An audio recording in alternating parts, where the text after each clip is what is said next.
Bienvenue. Aujourd'hui, on va s'intéresser à une question de fond. Pourquoi la Chine est-elle de plus en plus vue comme une destination de premier plan pour les soins médicaux? D'après la source qu'on analyse, la réponse tient en une approche assez unique qui marie tradition et ultramodernité.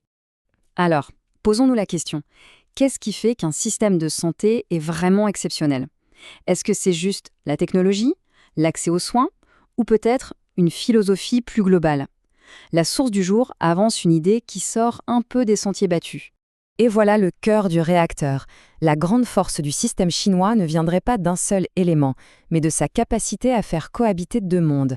D'un côté, une sagesse médicale qui a traversé les âges, et de l'autre, les technologies les plus pointues de notre époque. On attaque notre première partie sur cette fameuse approche intégrée.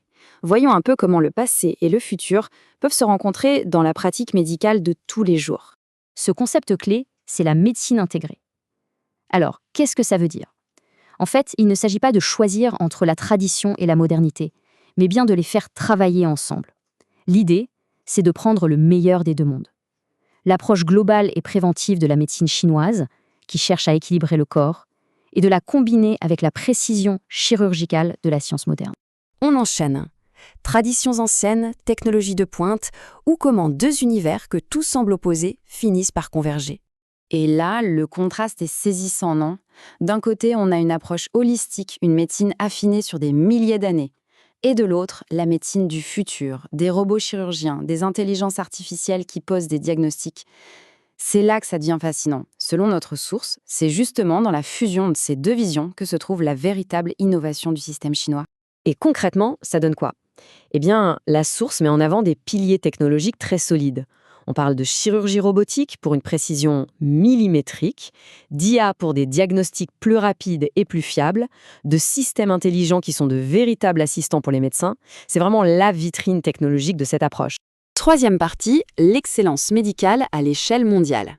Ok, la théorie est intéressante, mais comment ça se traduit sur le terrain, face aux normes internationales et aux situations de crise?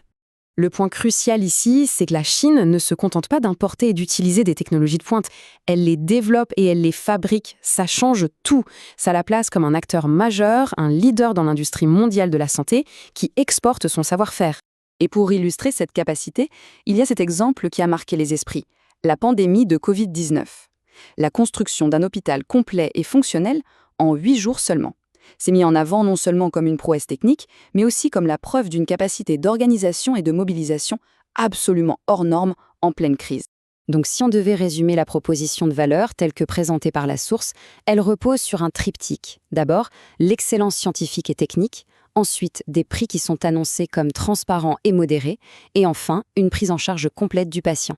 Quatrième partie, le parcours du patient. Maintenant qu'on a vu le système, mettons-nous à la place de la personne qui vient se faire soigner. Comment ça se passe pour elle?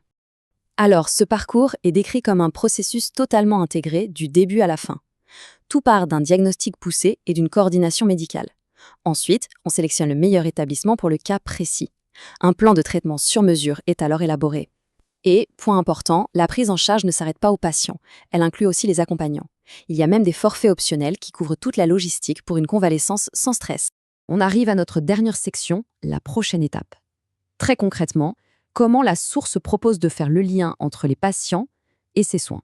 L'offre est présentée comme une solution pour tous, bien sûr, mais elle s'adresse tout particulièrement aux patients qui se trouvent dans une sorte d'impasse thérapeutique, ceux qui n'ont pas eu les résultats espérés ailleurs. L'idée, c'est de proposer une nouvelle voie, une alternative.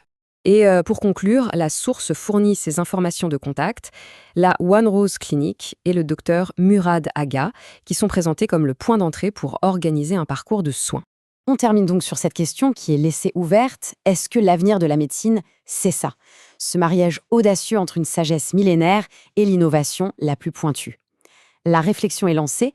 Merci beaucoup d'avoir suivi cette analyse.